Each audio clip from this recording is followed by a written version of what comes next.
आज मैं आपको एक कहानी सुना रही हूँ।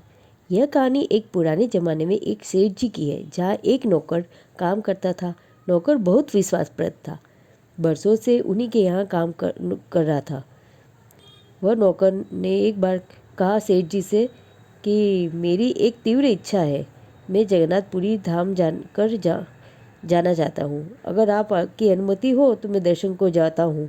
सेठ जी ने कहा, अवश्य जाओ, बड़ी अच्छी बात है, जाओ। यह तो मेरा सौभाग्य है कि तुम जा रहे हो। मैं व्यापार के सिलसिले में कभी नहीं जा पाया, मेरे पास समय ही नहीं रहा। तुम दर्शन को जा रहे हो तो इस बहाने तुम्हारे दर्शन कर लूँगा।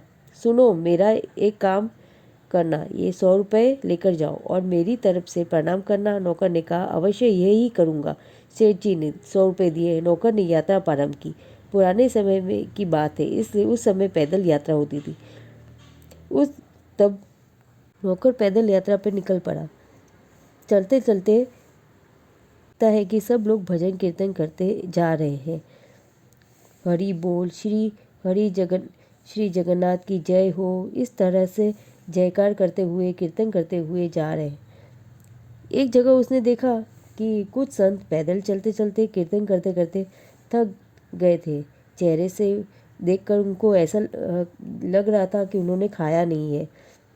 तो उस नौकर को लगा कि सेठ जी ने जो 100 रुपये दिए हैं, उस 100 रुपये में से भोजन करा दूं। जो बचेंगे वो भगवान को मैं चढ़ा दूंगा। अगर सेठ जी पूछेंगे पैसे चढ़ा दिए, तो मैं कहूँगा हाँ चढ़ा दिए। उसने जितने संत थे उस हिसाब से 100 रुपये देकर भोजन उपलब्ध करा दिया। 100 रुपये में से 98 रुपये का भोजन कराया, सिर्फ 2 ही रुपये बच पाए। उसने सोचा 2 रुपये ही चढ़ा दूंगा। वह जगन्नाथपुरी पहुंचा। उसके मंदिर में जाकर उसने प्रणाम किया और सेठ जी के दिए हुए 2 रुपये वो चढ़ा दिए और कहा, यह मेरी ओर से नहीं है बल्कि सेठ जी की तरफ से है और प्रणाम स्वीकार करो और ये 2 रुपये भी स्वीकार करें।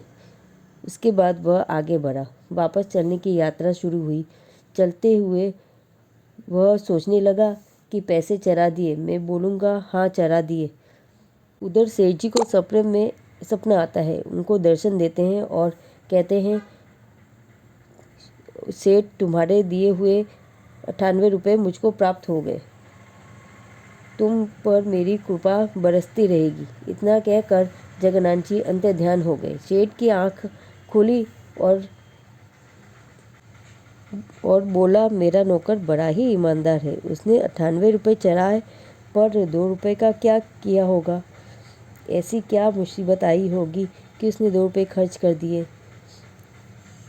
नहीं, उसे कोई चोट तो नहीं लगी, बीमार तो नहीं हुआ?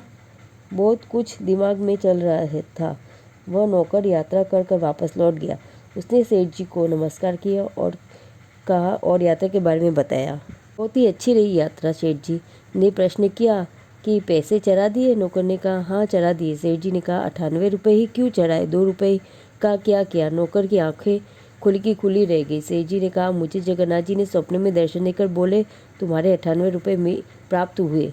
अब बताओ 2 रुपये का क्या किया? और सब ठीक तो है? तुम्हें 2 रुपये की ज़रूरत पड़ी, बीमार तो नहीं हुए? नौकर ने कहा, सेठ जी मैंने 2 रुपये ही चढ़ाया है। 98 रुपये का भक्तों और संतों को भोजन कराया, 2 रुपये तो मैंने नकद चढ़ाए थे। ये सुनकर सेठ जी ने कहा, तुम्हारी वजह से जगन्नाथ जी ने मुझे दर्शन दिए। भगवान ने 98 रुपये स्वीकार किए और हमें सिखाया कि मानव सेवा ही सर्वोच्च प्रभु सेवा है। मुस्कान बांटते रहिए, हंसी खुशी बांटते रहिए, सबकी मदद करें। अगर भगवान आपको इंतज़ार करा रहा है तो भगवान ने आपके लिए उससे भी अच्छा सोच रखा है। मानव सेवा ही सर्वोच्च सेवा है।